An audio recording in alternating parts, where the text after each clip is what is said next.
Hi, I'm Nick from MuseOnMinis.com, and I'm here with David Carl, the head playtester of Privateer Press. And we're going to ask him some questions today about Colossals and the steamroller format and a couple other things. So our first question today is, so it's been stated that Colossals have been kind of in development for several years. Can you tell us a little bit about the process of getting from concept to the tabletop? From the original concept, it's been quite a few years, 5 or 6 years at least now. So that's even predates my time. I started at Privateer Press in 2008 as a playtest playteacher, and now the development manager. Okay. But we have, in the Mark II world, kind of re-envisioned the Colossals and attacked that challenge once again. And one of the biggest things we're getting them dialed in is figuring out how to make this single, concentrated item of power, this giant war jacket, hit the right notes, to not be so powerful that it overshadows the warcaster, certainly, because they will always be the center of the War Machine army, but also not so soft that you're like, I just should have taken some other war jacket. So we want them to be kind of this, the pinnacle of war jacket power on the tabletop, yet still tied to that warcaster dynamic. It still requires a warcaster to get focus, support spells, feats, abilities, and finding that balance definitely was a big development effort. And we feel like we really nailed it and are looking forward to people playing our future. So Colossals are more expensive than anything else that's ever been put in the game by a pretty large margin. Is there anything special or a different methodology that you use when trying to playtest them so that they, did hit all the right notes and not be overpowered or underpowered? Definitely. We look a lot at the extremes in playtest because that's where you really have to kind of focus on. If you take something to its logical conclusion, what does that really do? So lists with, say, Harkovich and 2 conquests, small point levels.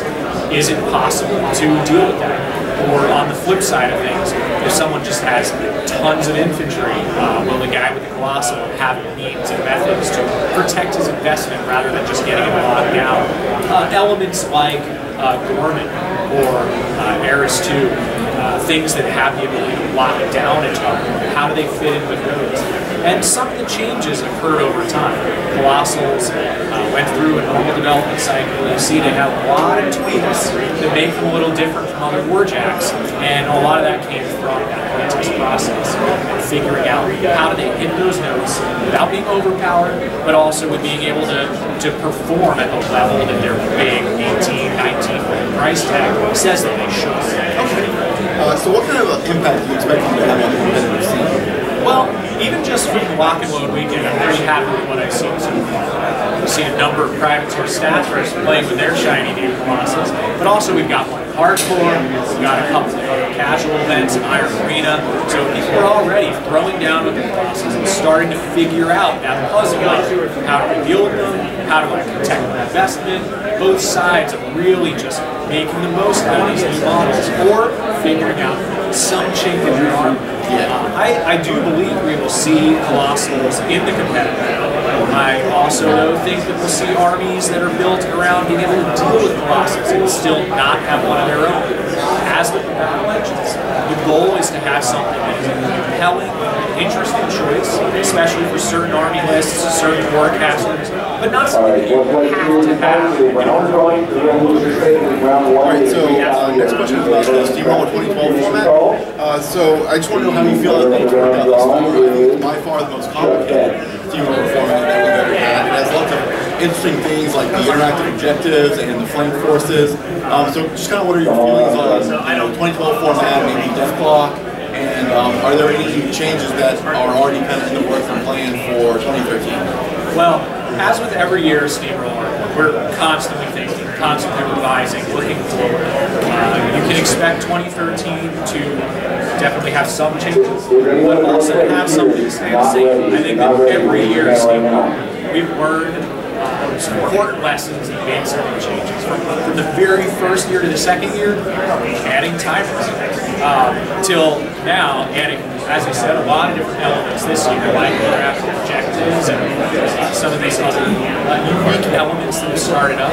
One thing we do want to do in 2014 is have some options for kind of more new player-friendly steamroller, so not to have the default be quite as complicated as it is now. But there are a lot of things that we've learned over the years, and I feel like Steamroller 2012 has brought a lot of those to fruition, and certainly a format I would enjoy. Okay. So you can expect those options to still be there, but also for players to be able to do more new player-friendly play as well. So it'll kind of diverge a bit into kind of almost a couple different formats. Good stuff. Care to drop us any cryptic hints about insurance, what you can do, or what we should expect from them?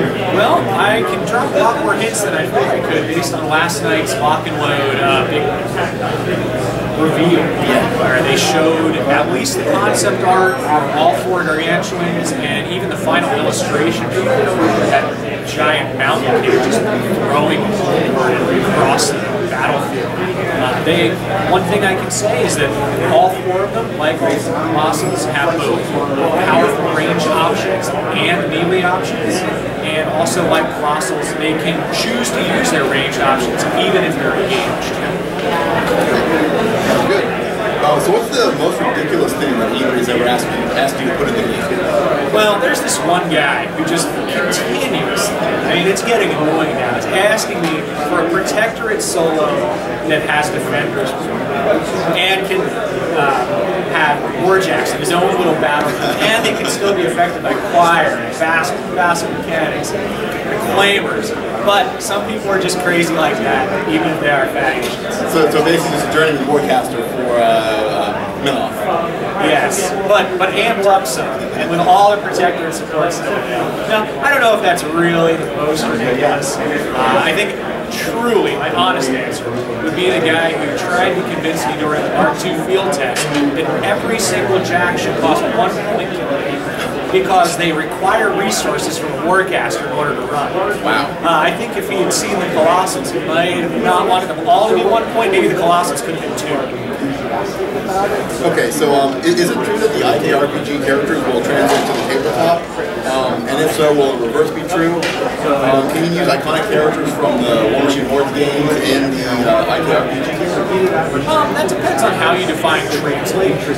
You certainly can't just take your IK character and be like, he's a War Machine, especially in a tournament or anything like that. But you can certainly draw some conclusions and figure out how the model will be similar across the platforms. Like if you wanted to play the newly previewed Iron Fang Covenant, you could play a character who was a human and who was probably a mighty character who was a military officer and an Iron Fang.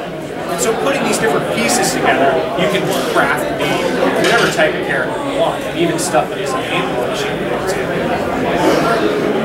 One last question. I haven't played it yet. I know it's here in the store, but I've been hearing a lot about Heap, and it sounds like a lot of fun to me. Can you just tell us a little bit about the game? I'm really excited about Heap and also about the reaction so far from players. It's been very positive feedback, and I think that a lot of that comes down to the notes that Heap hits in terms of a game. You can play the game very casually. A lot of it is just about syncing up the right suits and the different vehicles that are racing towards the Heap and trying to win this Gobber Apocalypse. But you can also play it very strategically. You can try and outthink your opponents. You can use some diplomacy to try and trick them into making the wrong plays, try and get them to help you instead of someone else. So I really like how it hits such a broad range of players, and I think people can get a kick out of it. Sounds good. All right, that's it for our questions. Thanks for talking with us, DC. Absolutely. Thank you guys.